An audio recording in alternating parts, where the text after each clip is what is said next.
이 시간에는 누가복음 11장 24절부터 36절의 말씀을 복 있는 자라는 제목으로 나누겠습니다. 24절부터 26절입니다. 더러운 귀신이 사람에게서 나갔을 때에 물 없는 곳으로 다니며 쉬기를 구하되 얻지 못하고 이에 이르되 내가 나온 내 집으로 돌아가리라 하고 가서 보니 그 집이 청소되고 수리되었거늘 이에 가서 저보다 더 악한 귀신 7을 데리고 들어가서 거하니 그 사람의 나중 형편이 전보다 더 심하게 되느니라. 이제 예수님은 귀신이 떠나가는 은혜를 받고도 예수님 편에 굳건히 자리를 잡지 못한다면 어떻게 되는지 교훈하십니다. 24절에서 예수님은 앞서 14절에서 쫓아낸 귀신을 화두로 삼으십니다. 여기에 나오는 더러운 귀신은 헬라어 성경에서 정결하지 않은 영을 말합니다. 귀신을 다른 말로 정결하지 않은 영이라고 표현하고 있으므로 귀신은 하나님께 속하지 않은 영적 존재임을 알 수 있습니다. 그러니 하나님 나라가 임하면 귀신은 떠날 수밖에 없습니다. 본문은 쫓겨난 귀신이 물 없는 곳으로 다닌다고 하는데 참으로 흥미로운 표현입니다. 귀신은 왜 물 없는 곳으로 다니는 걸까요? 물 세례에서 알 수 있듯이 물에는 정결하게 하는 능력이 있습니다. 정결하지 않은 것은 물에 씻겨 정결해지면 죽습니다. 그러므로 귀신은 물 있는 곳에서는 살 수 없습니다. 물 없는 유일한 곳이 있으니 무저갱입니다. 바닥이 없으니 물이 고이지 못하기 때문입니다. 그렇게 따지면 이 땅에는 물 없는 곳이 없습니다. 귀신도 나름 마귀가 지시한 일을 해야 하기에 일하지 않고 쉴 수 있는 곳이 이 땅에는 없다는 말입니다. 결국 귀신은 계속해서 사람을 유혹하고 시험에 빠뜨리고 오직 악으로 충만하게 해서 그 사람을 물 없는 곳, 마귀의 소굴이자 자기의 집으로 만들어 차지해야 합니다. 갈 곳을 찾지 못해 떠돌던 귀신이 궁여지책으로 살던 집에 가보니 아니 웬일입니까? 집이 청소된 데다 수리까지 되어 있는 게 아닙니까? 솟아나는 샘이 되어 있을 줄 알았던 곳이 그렇지 않았다는 말입니다. 그러면 그 귀신이 어떻게 하겠습니까? 다시 그곳에 털을 잡을 뿐 아니라 더는 쫓겨나지 않도록 저보다 센 놈들을 데려오지 않겠습니까? 7을 데려왔다는 말은 다시는 집을 잃지 않을 만큼 충분히 많은 수를 데려왔다는 뜻입니다. 귀신 들렸다가 나음받은 사람은 솟아나는 샘이 되어 항시 정결함을 유지해야 합니다. 예수님이 보내신 보혜사 성령님을 힘입어 예수님의 가르침이 삶에서 나타나는 복 있는 사람으로 거듭나야 한다는 겁니다. 27절부터 28절입니다. 이 말씀을 하실 때에 무리 중에서 한 여자가 음성을 높여 이르되 당신을 뵌 태와 당신을 먹인 젖이 복이 있나이다 하니 예수께서 이르시되 오히려 하나님의 말씀을 듣고 지키는 자가 복이 있느니라 하시니라. 이스라엘에 지금 예수님이 주시는 가르침만한 가르침이 이제까지 없었습니다. 예수님의 가르침에 크게 감동한 한 여인이 주체할 수 없는 찬사를 돌발적으로 외칩니다.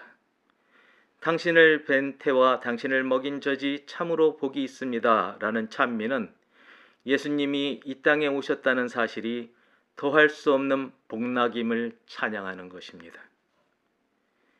예수님은 여인의 극찬에 동요하지 않으십니다. 더 차분한 말씀으로 장중을 가라앉히시며 무겁게 말씀을 이어나가십니다. 그러니 내 편에 서라. 내 편에 서서 하나님의 뜻을 행하라. 예수님이 말씀이 육신이 되어 이 땅에 오신 것은 우리를 통해 이 땅에 하나님의 말씀을 이루고자 하시는 것입니다.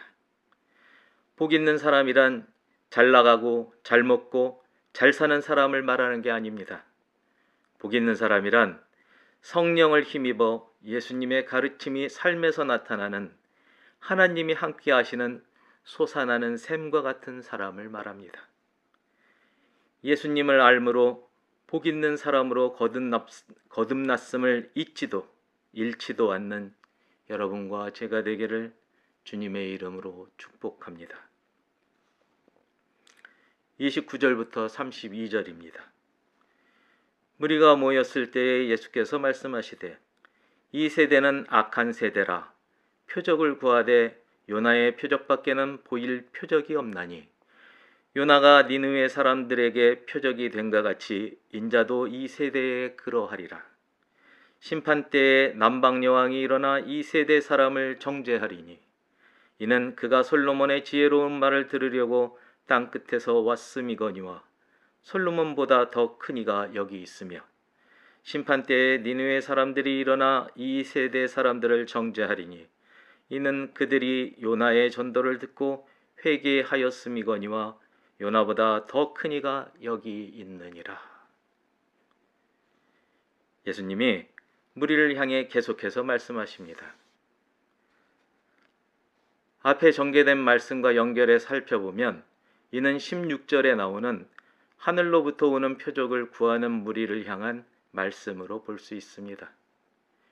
예수님은 구경꾼 무리로 대표되는 이 세대를 악하다고 말씀하십니다.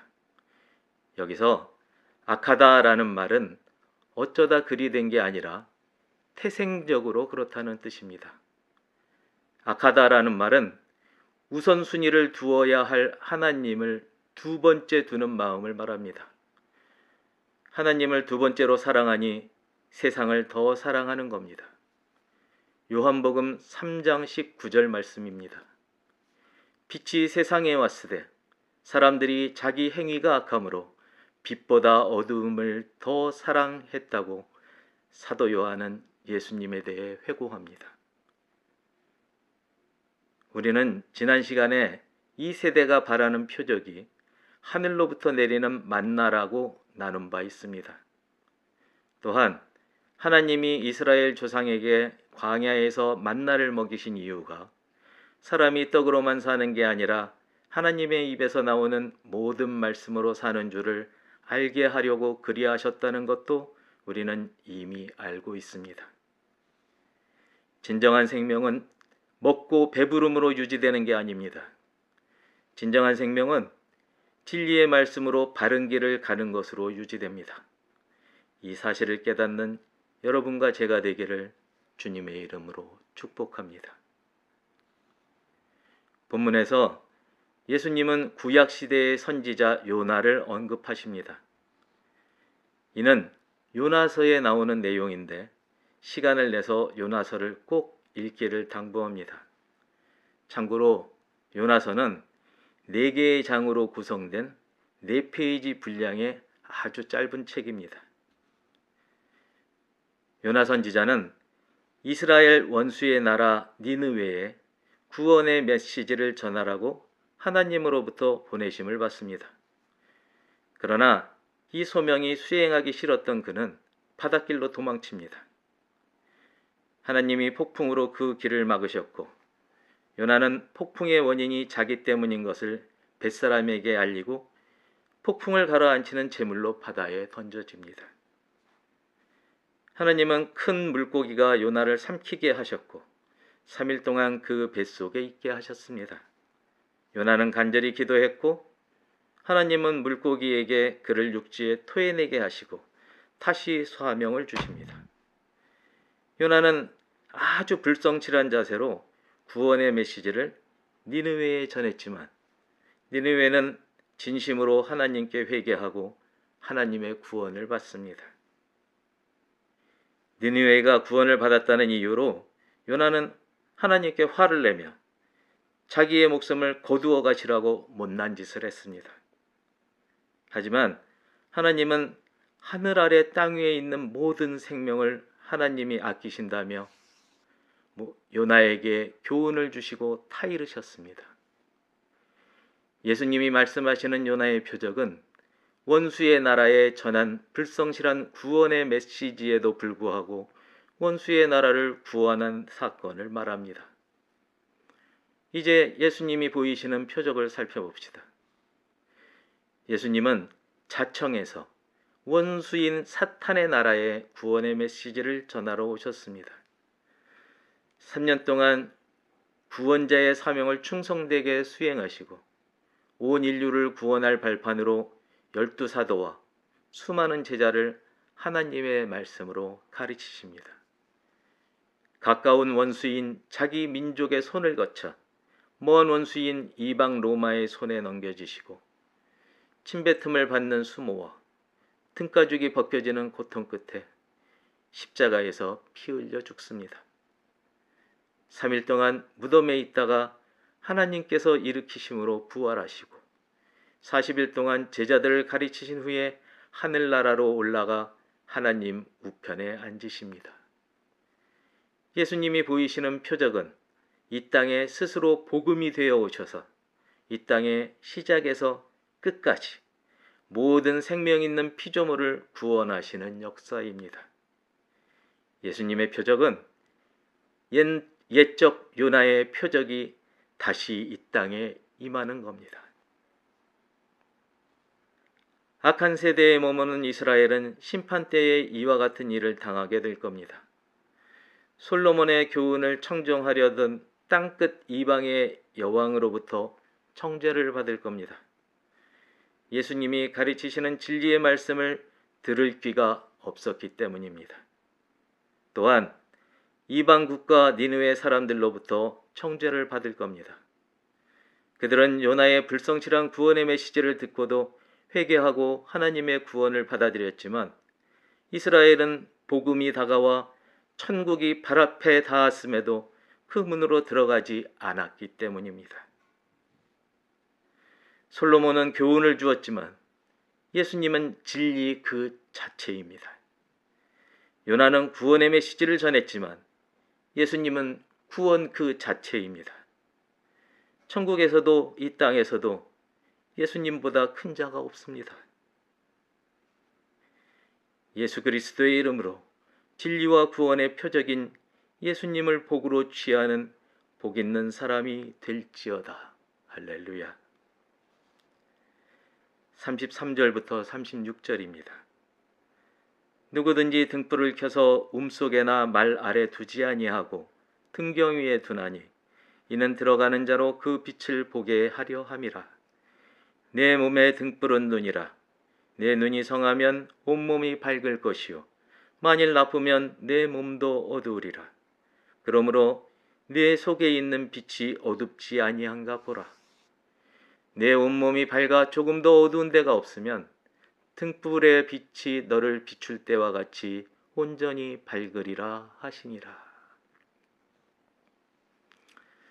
33절의 말씀은 누가복음 8장 11절에서도 한번 나눈 적이 있는 비유입니다. 등불은 집 밖에 있는 사람이 집을 찾게 하고 집 안에 들어온 사람이 집 안을 속속들이 살피게 합니다. 그러니 등불은 빛이 가려지지 않도록 등잔거리 위에 두어야 합니다. 예수님은 천국의 등불입니다.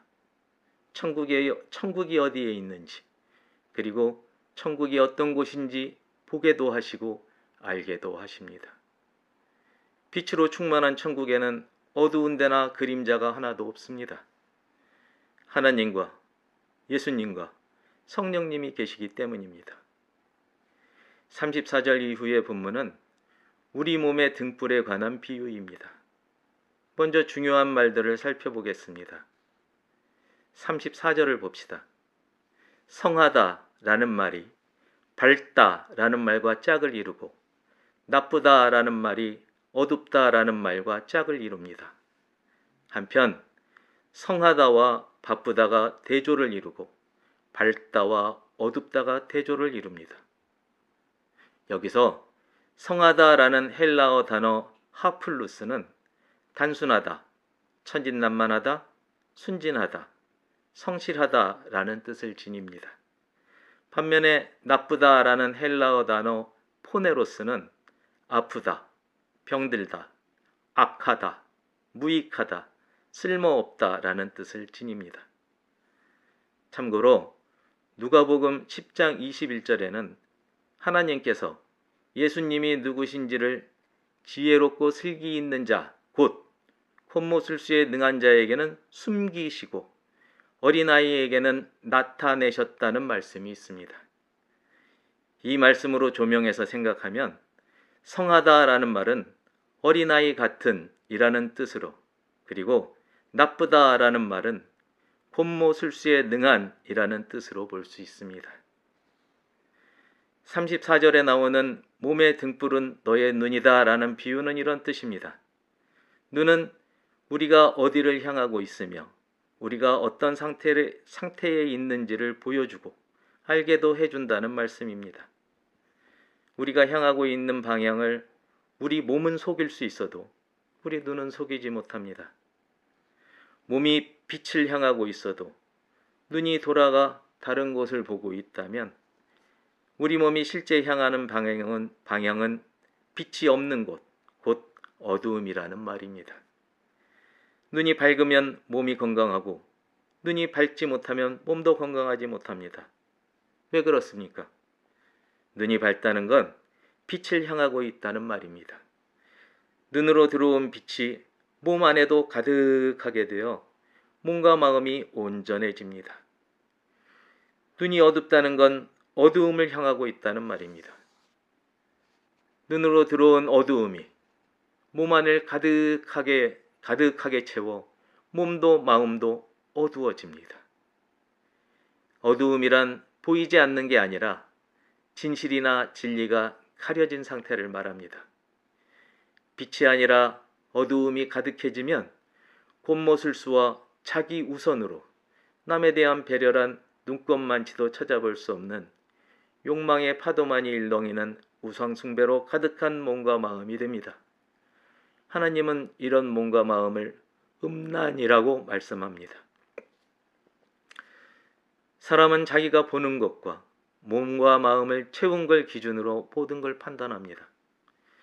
눈이 어두움을 향하면 어두움이 기준이 되어 어두움이 선이 되고 빛이 악이 됩니다. 그러나 눈이 빛을 향하면 빛이 기준이 되어 빛이 선이 되고 어두움이 악이 됩니다. 여기에 아이러니가 있습니다. 밤이 어두울수록 별이 더욱 빛납니다. 어두움은 빛을 가리지만 빛을 더 돋보이게도 합니다. 이스라엘 백성이 예수님을 보고 그가 메시아, 곧 구세주인 줄 모른다는 건 애초에 어불성설이라는 얘기입니다. 알지 못하거나 모르는 게 아니라 알려고 하지 않거나 인정하지 않는 겁니다. 혹시 누군가의 눈에는 밤하늘의 은하수가 또는 별들이 까만 도화지에 이물질, 먼지 같은 것들이 묻어 있는 걸로 보일 수도 있습니다. 사탄의 권세에 묻혀 어두움에 친숙한 눈에는 그렇습니다. 빛이요 생명이신 예수님 안에 머물며 예수님만을 바라보십시오. 예수 그리스도의 이름으로 우리의 몸과 마음이 빛과 생명으로 가득하게 될지어다. 할렐루야. 존귀한 하나님의 친구 여러분, 빛과 어두움의 차이는 생명과 사망의 차이입니다. 죽어도 사는 것과 살아도 죽어 있는 것의 차이입니다. 광야에서 물을 내는 반석과 끝없이 불만을 토해내는 이스라엘의 차이입니다. 듣기만 해도 순종하는 충성과 보고도 불순종하는 폐역의 차이입니다. 세상의 눈에는 생명 없는 바위처럼 보일지라도 하나님 말씀과 예수님의 삶에 순종하며 솟아나는 샘이 되어 생명수를 끝없이 쏟아내므로 머무는 곳마다 물된 동산을 만들어가는 진정으로 복이 있는 여러분과 제가 되기를 예수 그리스도의 이름으로 축복합니다. 기도하겠습니다.